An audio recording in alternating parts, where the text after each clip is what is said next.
Welcome to the Powerful Comicsman podcast. This is Jerald Dorado, and we continue the 40 Life Wisdom at 40 series.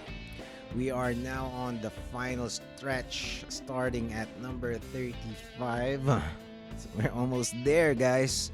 But before we continue, let me just tell you about our amazing vegan online bake shop, Miucha Lux Cakes.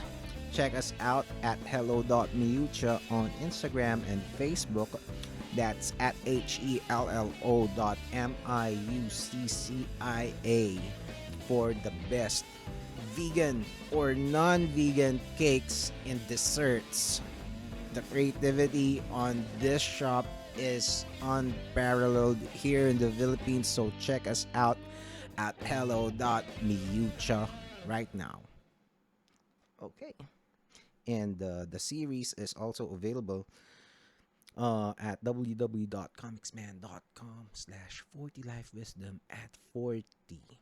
All of the episodes are there if you're just joining us right now. Okay. And number 35 again. It's almost it's 6 episodes until 40, and it's amazing. It's been quite a journey for me doing this. But at number 35, look up into the stars every now and then. Okay. I heard the comedian before, Joe Rogan. Okay, let's say his name. Joe Rogan, he had a bit. Uh, he said if people had, if people lived underground, okay, because the premise is the the sky, the night sky is so underrated because we see it every day. We see it just, or maybe not every day nowadays, but you go outside, if it's at night, you see the stars if there's no clouds. You see the moon. Um Most of the time you see the moon at night, okay? And it's just there, and you don't really think much about it. But if people happen to live underground, and there's only one place in that world where there's a hole and you can see the night sky, that place is gonna be, it's gonna be super popular. That would be, I don't know, that would be the most magical place on that earth. Because if you look out, that's you're looking at infinity. You're just looking at, I don't know, the farthest thing that you could see. Maybe, and that's a void. Why, those stars are billions and trillions of miles away from Earth, and it's it is humbling. You can invoke the cosmic perspective if you ever heard Neil deGrasse Tyson talk about it, because well, I suppose this episode is gonna be about meditation and being being one with nature, with reality, with with how things really are, stopping and becoming calm a little bit, appreciate the things that are not, that are the amazing things that are often discarded into, I don't know, into nothingness. It's just there. Appreciate the things that you have, that had always been there, but you just somehow ignore or underappreciate. And sometimes things like that are inevitable. It just happens. You can't always think about the sky. Okay, that would be crazy too.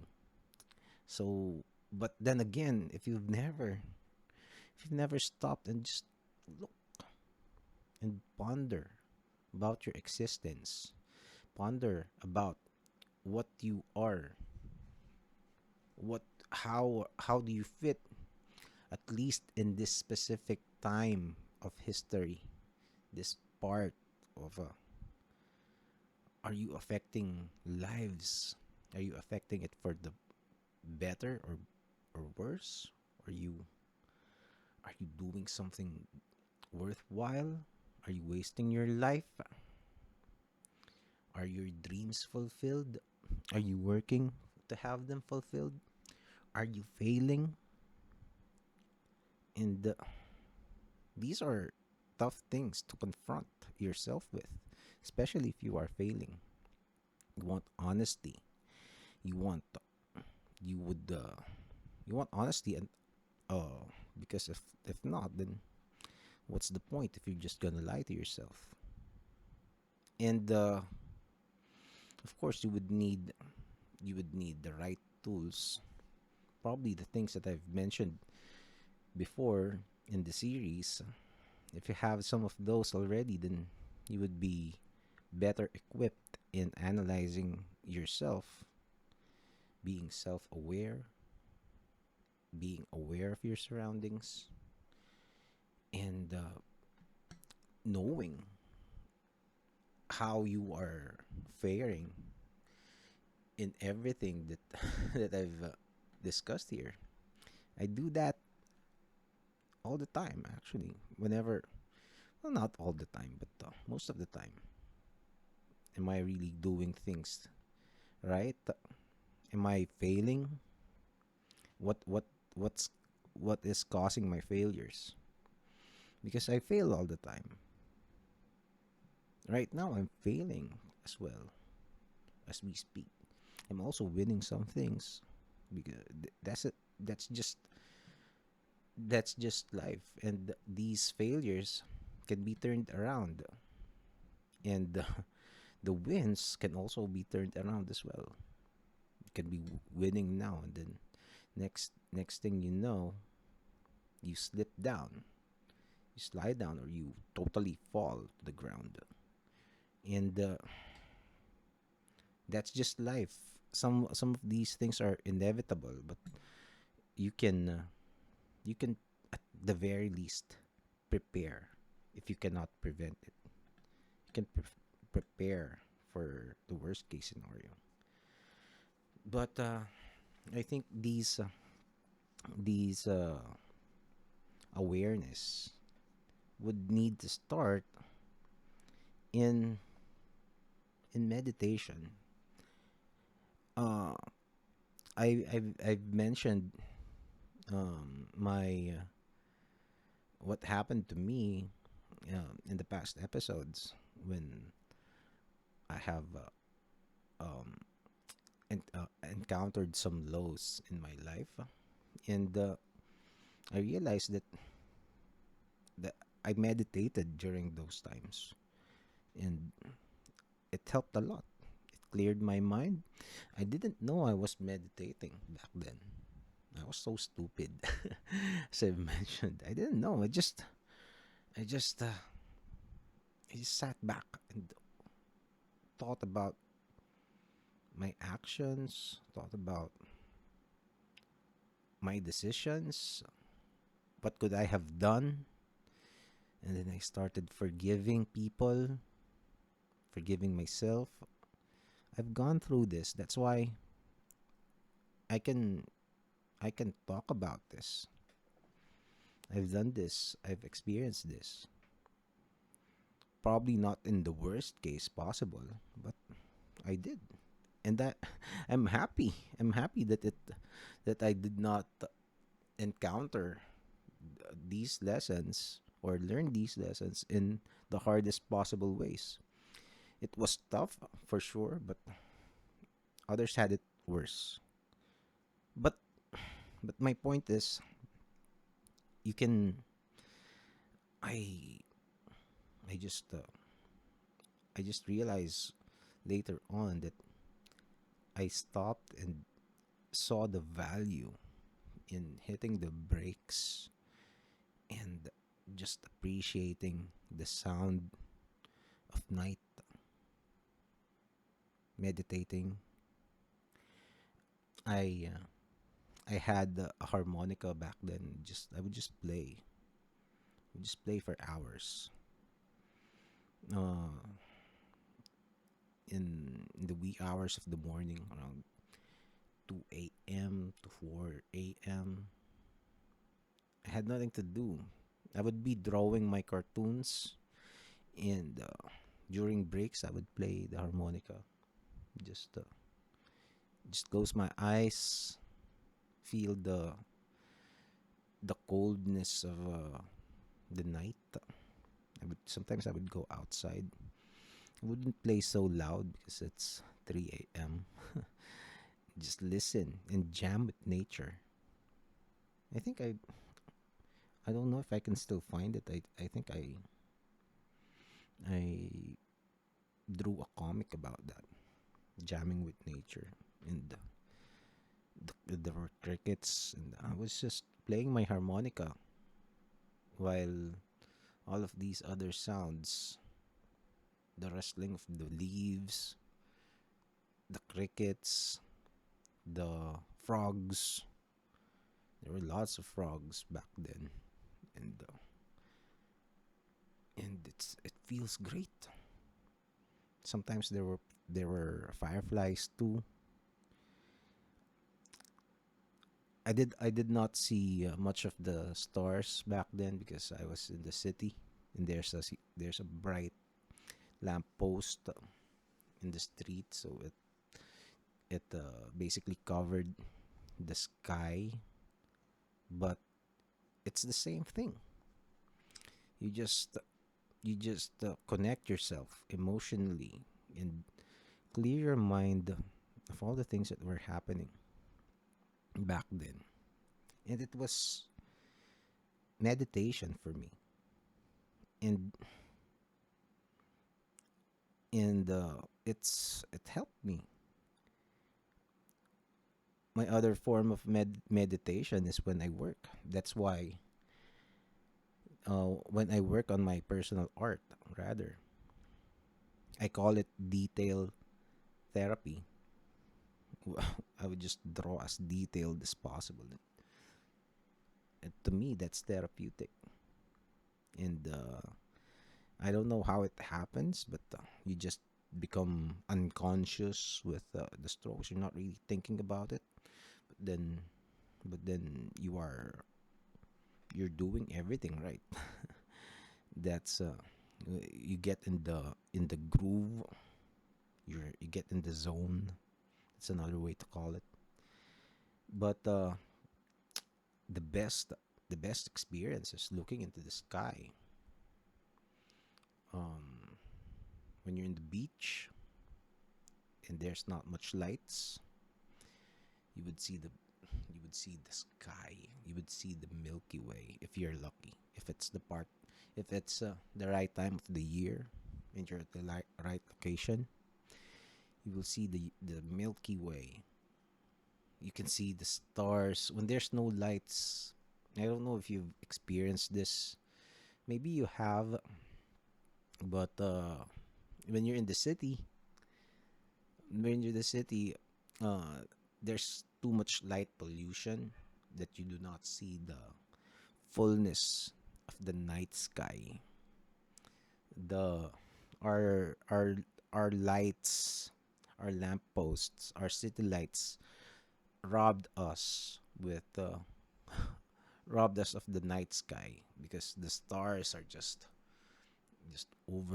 overwhelmingly mm, over the numbers. It's it's a huge mural out there, and you don't see it that much right now if you live in the city. But if ever you get into into beaches where it's not too bright, still not too bright. When you go to Boracay, There's already light pollution there. Or sometimes you just go out in the uh, to the province, on the hills, anywhere there's no light, and just look up and allow yourself to be overwhelmed. Allow yourself to be humbled by the immense scale of the universe. Allow yourself to be to feel tiny. Allow yourself to question your existence. Allow yourself to wonder what is out there.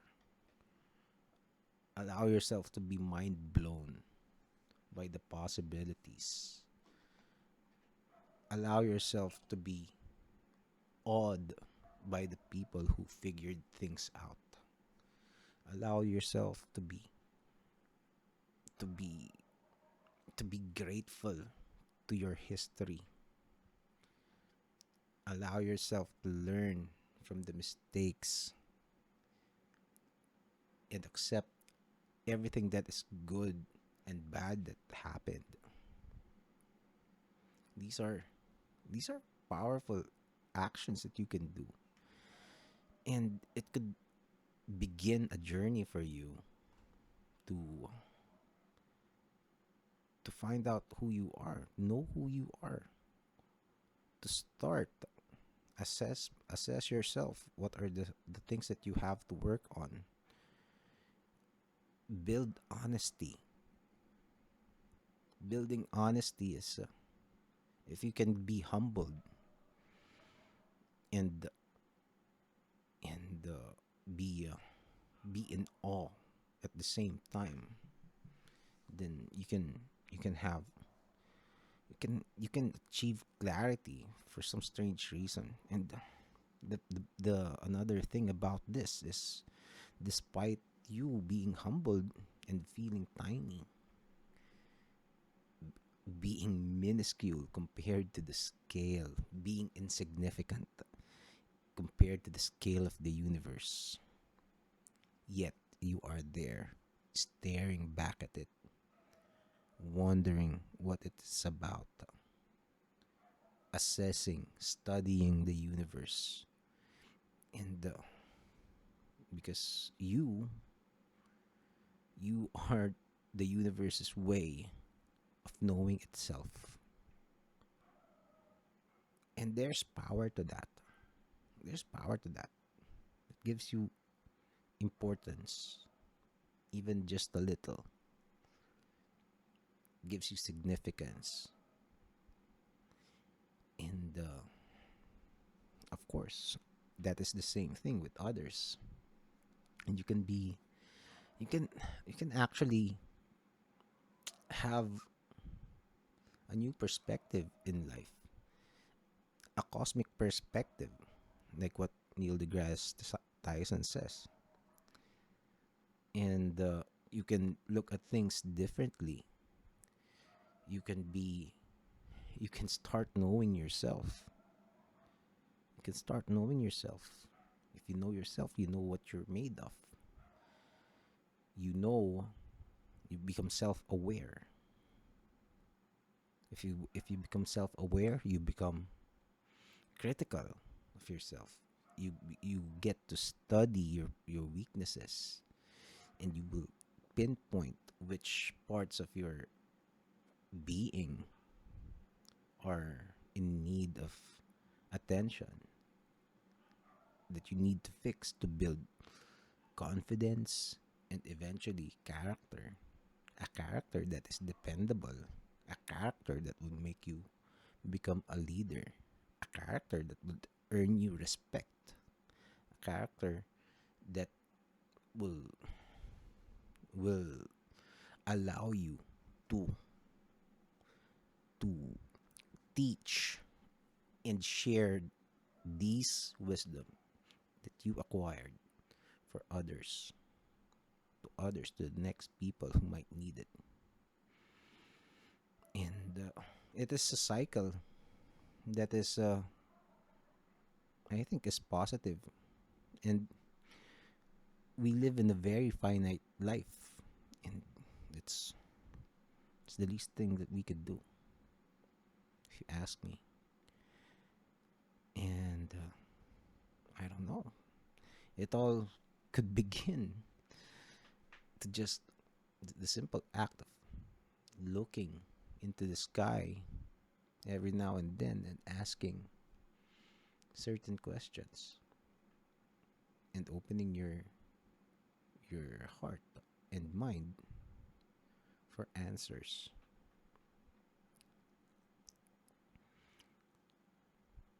There. I don't think I can add anything more. Just uh, just do this. Try it if you haven't. If you're already doing this, then keep keep on doing it. Keep on doing it and share the experience to others. And hopefully it works for them. Okay, so that's it. Look up into the stars every now and then. Powerful Comics Man podcast.